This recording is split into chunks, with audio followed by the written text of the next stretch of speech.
visu zilikuwa za miungu. Hawataki kuacha vitambaa, zilikuwa za miungu. Hawataki kuacha maleso, zilikuwa za miungu.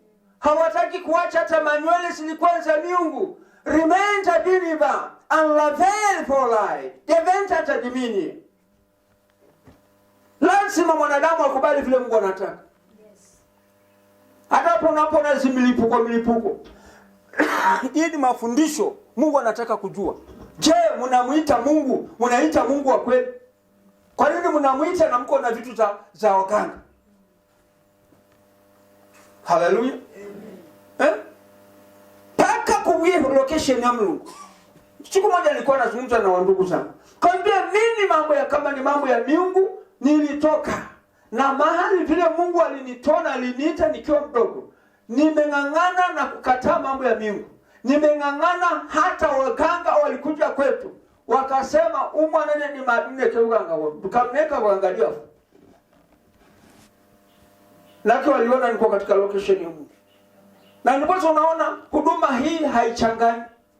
Kaona kwa chako akamchanja. Hakuna baraka. Kwa nini alionaga kwa mahono? Analele mwenyewe alikaa tangaza na wasichana wa kuolewa. Ana mwenyewe kabisa kivisho sikindo. Hata nikapanda mkutano hapa. Kama uko katika location ya Mungu, nite kufunya la kule kwa ni mziki. Bwana sasa. Unajua na kuna kitu inaitwa widow marriage. Kuonyesha kutwa harusi ya fungo.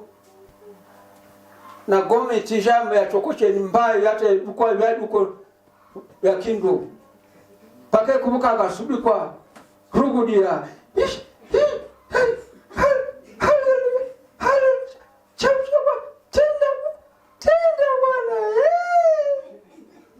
Rudi kwa location ya Mungu.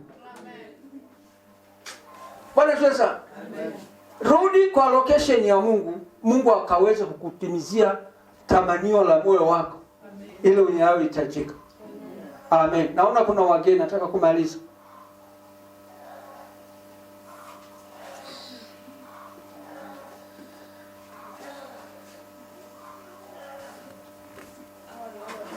Mimi nawajua.